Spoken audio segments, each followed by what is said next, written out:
কি কৰি আছে अजमल स्कूल बनाई से कोई पॉलिटिकल बात नहीं करूंगा 2 दिन पहले डबका में एक साहब आए अजमल की करी আছে अजमल स्कूल बनाई से अजमल पैसा लई আছে अजमल लुटी तोर बाबा दे এটা স্কুলও বানাও পারা নাই শালা শালা তোর देवता এটা স্কুল তুই নিজে বানাবো পারা নাই কেন সব চুরির পয়সা মাল उधर का माल इधर ला उधर का माल इधर ला अजमले तो एटू करा नाई अजमले निजे सैक्रिफाइस करी আছে পৃথিবীর পৰা ভিক মাগি আনি কিছু হরা তাক আমি 100% পড়াই আছো কিছু অকলে নিজে পয়সা দি আছে কিছু আমি মাফ কৰি আছো আমি তো কোৱা নাই বলে আমি 100% ফি দি আছো আর যদি 100% দিম এবার ডাউন বিল্ডিং কেনেকা বানাও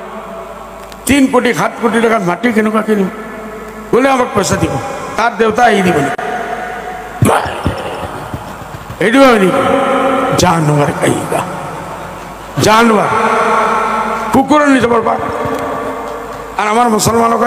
तार मीटिंग कोई ताली अजमल सब एक करा नहीं ताली अजमल सब लुटिया खाई আছে तालिया अजमल सब मानव पैसा लुटी खाई আছে तालिया কোনে করে আমার মুসলমান মানুষ ভাই গতিকে আমি অনুরোধ জনাইছো আহ্বান কৰিছো অনতি পলমে আপুনি ক্ষমা বিচাৰক অন্যদায় আমি তথা অসমৰ ৰাইজে আপোনাক কোনো কাৰণতে এৰি নিদিয়ে অসমৰ ৰাইজ জাগিছে আৰু জাগিব আপোনাৰ নিচিনা এজন ব্যক্তিৰ পৰা আমি কেতিয়াও অসমৰ ৰাইজে আশা কৰা নাছিলোঁ এনেকুৱা ধৰণৰ অশ্লীল বাক্য ৰাজনৈতিকভাৱে এটা দলে আন এটা দলক সমালোচনা কৰে এক স্বাভাৱিক কথা কিন্তু এনেকুৱা ধৰণৰ অশ্লীল মন্তব্য আমি কোনো ক্ষেত্ৰত কোনোদিন কোনো এখন সভাত আমি দেখা নাই আৰু লগতে মৃত ব্যক্তিগৰাকীক আপুনি তুলনা কৰিছে অখিল গগৈৰ যিগৰাকী পিতৃ গতিকে আমি আপোনাক আহ্বান কৰিছোঁ 24 ঘণ্টা সময়সীমা আমি বান্ধি দিছোঁ আপুনি অনতিপলমে ৰাজ্যভাৱে ক্ষমা বিচাৰক অন্যতে আমি আপোনাৰ বিৰুদ্ধে ৰাজপথলৈ ওলাই আহিম প্ৰয়োজন সাপেক্ষে আমি আইনৰ দৰখাস্ত ল'বলৈ বাধ্য হ'ম মৌলানা বদৰুদ্দিন আজমল চাহাবে যি হাৰে ৰাজহুৱাভাৱে অশ্লীল বক্তব্য প্ৰদান কৰিছে লগতে অখিল গগৈ ডাঙৰীয়াৰ পিতৃৰ কথাও তুলনা কৰিছে যিগৰাকী ব্যক্তি আজিৰ দিনত আমাৰ মাজত নাই মৃত ব্যক্তিগৰাকীক তুলনা কৰাৰ লগতে অখিল গগৈ ডাঙৰীয়াক যথেষ্ট অশ্লীল ভাষা তেওঁ প্ৰয়োগ কৰিছে গতিকে এই ক্ষেত্ৰত অসম তথা অসমৰ ৰাইজে কোনো কাৰণে কেৱল আমি নহয় গোটেই অসমৰ ৰাইজে কোনো কাৰণে মৌলানা চাহাবক এৰি নিদিয়ে যাৰ কাৰণে আজিৰ এই সংবাদমেলৰ যোগেদি আমি দলৰ সভাপতিগৰাকীক অনুৰোধ কৰিছোঁ আহ্বান জনাইছোঁ অতি সোনকালে 24 ঘণ্টাৰ ভিতৰত আপুনি ৰাজ্যভাৱে ক্ষমা বিচাৰক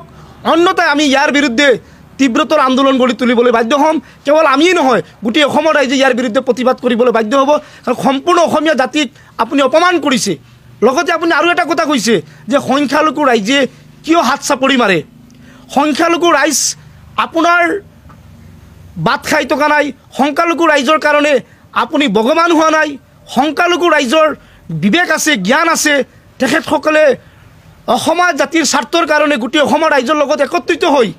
কাম কৰাৰ কাৰণে সিদ্ধান্ত গ্ৰহণ কৰিছে আপুনি যদি ভাল কাম কৰিলেহেঁতেন নিশ্চয় তেখেতসকলে বা ৰাইজে হাত চাপৰি নামাৰিলেহেঁতেন নিশ্চয় আপুনি বেয়া কাম কৰিছে যাৰ কাৰণে আপোনাৰ বিৰোধিতা কৰিছে